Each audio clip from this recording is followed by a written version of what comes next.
Hey guys, welcome back to part 2 of my discussion with Mike and his insights. On this part 2, if you haven't checked out part 1, please, it's going to be linked up here. Part 2, we're going to be continuing on with Mike's setup, plot speed, and his intake on that, his technical analysis, and his how he acquired all this equipment. Most of it was actually used for the sake of saving costs, buying used equipment. How often he was actually hitting blocks when he was setting all this up in the testnet, all the way up until what he's gotten now. Of course, he still did not disclose how much he's gotten now, so you can only use your imagination on how much he's have gathered from the time when he started a year and a half ago, okay? And he's also going to mention the pool that he's currently with, how that's working out for him. And I'm also reading off my notes here.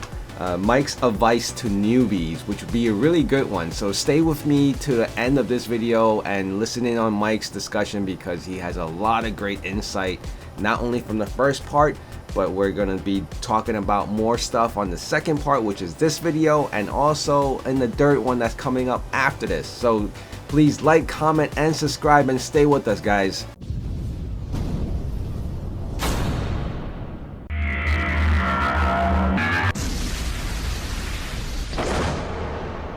So how many machines do you have right now? Physical machines? Maybe a dozen. A dozen. Oh, so there's another layer to that one on top. Oh yeah, you don't see it all. This is a little moving. I did jump over that. I don't know if you're gonna see this. Yeah, I can see that. I do have two 36 bay servers full of drives. Are those active? Those currently running? Oh wow. It's half a petabyte each. That's a mini whale right there. And then over there, here you see one plotter. There's one you're plotter. Running Mad Max on now. Yes. Yes. What's your time? I think there are two disciplines. Mm-hmm. One discipline is fastest plot possible. Mm-hmm. So that is like 1150 seconds, 1150 seconds, something like that. You've gotten. That is on a 5950X with an Optane drive from Intel. So that's one discipline. With higher core CPUs, you actually get more out of it if you run two Mad Max processes and you split the threads. That 5950X system, it produces, I think, 70 plots a day. The 5900X produces 62, and the third plotter that I have running is that's actually an older Threadripper. That's a 2950X. It also produces 60 plots a day. The best system I have, that's a 3960X. That's a 24 core, 100 plots a day, a little over 102. Okay. With two Mad Max processes, each having 24 threads. I think I still benefit a bit from my early days when we had the fears that the temperates are never going to go down. They did go down dramatically, like I said. So a K32, it used to do over 6 terabytes. It's now 1.4 or something like this. A dramatic change. Most of the infrastructure is from those times where we didn't know this is going to go down. All my drives from the beginning, I found out the hard way that you have to have enterprise flash drives. But from that point on, I only bought SATA enterprise SSDs from eBay. Some of these are 5-10 years old, no new stuff, and created a RAID 0 volumes, the biggest volume. You know, in the beginning, a year and a half ago, I'm sure it's like us, some of the guys now jumping on these forks, and I'm constant. Like I jumped on Doge Chia yesterday, right? There's a Doge Chia. I jumped on that, launched the application, and then within one day, I got 10 coins. Wow. You know, it's very exciting, but even though there's no value. But then you did the same thing. You also started with Chia from the very beginning. So I'm sure when you guys were doing it, all these OG plots, you guys were hitting blocks pretty frequently, right? Yeah, like it was a good time. When did you start noticing that became more difficult? When did it start dropping and getting blocks? Oh, that was already weeks after. So March 19th was launch, right? So weeks after that, it already slowed down. The slowdown is as exponential as the increase of net space. There were a few days with triple-digit Chia per day, and then a few more days with double-digit, and then very soon it became single digits per day, and now it's like nothing.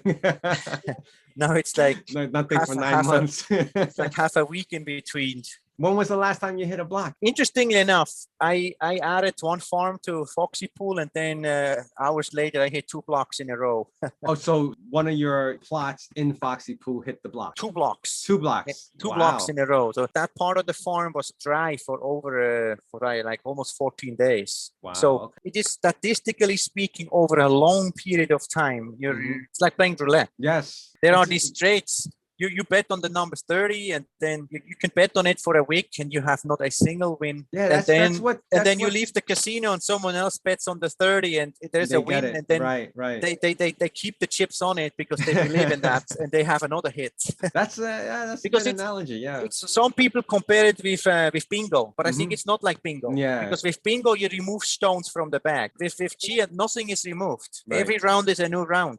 It could come back. You have to keep in mind that it can take weeks, months. So how do you feel about, obviously a lot of people like to talk about the price. What do you think? And what do you think about Chia going public? How does that going to affect the coin? I mean, I'm not the financial advisor. I don't know. I'm really interested to see first real applications of Chia. Like I want to buy some Popeye chicken or something. or I'm going to buy some sushi. Actually, I like sushi that would be nice. I like that a lot better than Popeye chicken. Nothing wrong with the chicken, but then we have to use sushi Chia. It would be great if some real applications pop up. Obviously, who doesn't hope that they will influence the price? I kept my investments really low. I invested a lot, but early. And I think that for me, the price can go down a lot more and it's still profitable. Right. Because I didn't start to buy drives, not caring about the price and all that stuff where you need to have the Chia $400 worth so you're making any money. Yeah, because who would have ever thought it would start like this? Right. I was always thinking if it's going to hit $10, that'd be amazing. If it hits $1, no, really. And that was sort of like the focus was, can I be profitable if it's going to be $5 in a year from now?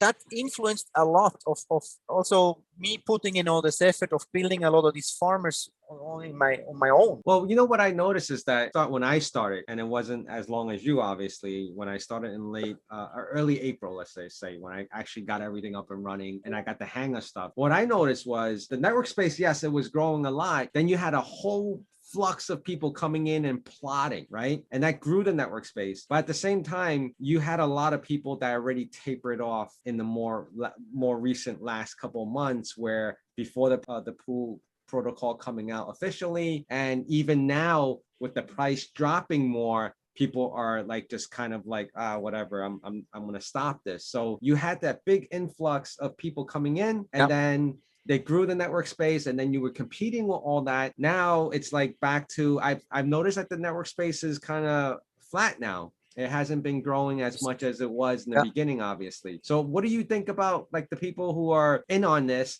Like what time do you think it will take them to see something of a return, or do you think it's even possible to get? I think it's a long-term investment. So I'm in for this for the long run. That's also why I'm trying to make the whole situation more efficient. Right. My power bill is around $1,000 a month. Wow. And it's not sustainable. Yeah. I don't want to sell my 5 Chia I earn a month to pay my power. So what was your power like prior to having the 12 machines running? So I used to have even more machines, more drives. Prior, you mean when you were running the whole Chia setup? Yeah. So it was, I think $1,200 was the most I paid 1 month. So do you remember the price before you had Chia running? In the summer it was always around $300. Oh, because my goodness. Because I live in an older house, insulation is not necessarily its strengths. Right. So you're mostly cooling the environment. So are you factoring your electricity costs into those prices as well? Of keeping these farmers up and running for a long term, like you just said? Yeah, I'm really trying to think of ways to lowering the monthly cost. The most easiest one of the easier ways to get solar and try to utilize that. For me, the easiest way was to just reduce the amount of drives. Because in the end, if you have a lot of drives, each drive is like 8, especially the older one. I have an old drive here. This is from July 2012. Okay. So this is a 9-year-old drive. And if you look at the spec on it, it says rated 5 volts, 450 milliamps, 12 volts, 850 milliamps. This drive is more than 10 watts when it's running. What's the capacity of that one? And this is only 3 terabytes. Oh my goodness. this is very cheap to buy. I mean, you used to buy these for like $15 a piece. That's how I got mine. I don't think that's the case right now. I'm going to sell mine for $5 a piece. Anytime soon. If you have 50 of those drives, it's 500 watts for 150 terabytes. What would your expertise in this now for a year and a half, if someone new was to come in onto doing Chia, what would be the first thing that you tell them? What would your suggestions be? Would it be worth their time to even consider it? Really set yourself for a price that you're comfortable with. Set a price that you're comfortable with. I had set for myself like a $5 type of range. I arranged my entire infrastructure to aiming at that. So how did you feel when it came out at 1600? What was your thought then when it went public? I just couldn't believe it. Couldn't believe it, right? No, but I think, I think it was a bit. It might be a bit of the reason why there was such a storm on it, and almost like with closed eyes, people ran to the stores and just bought whatever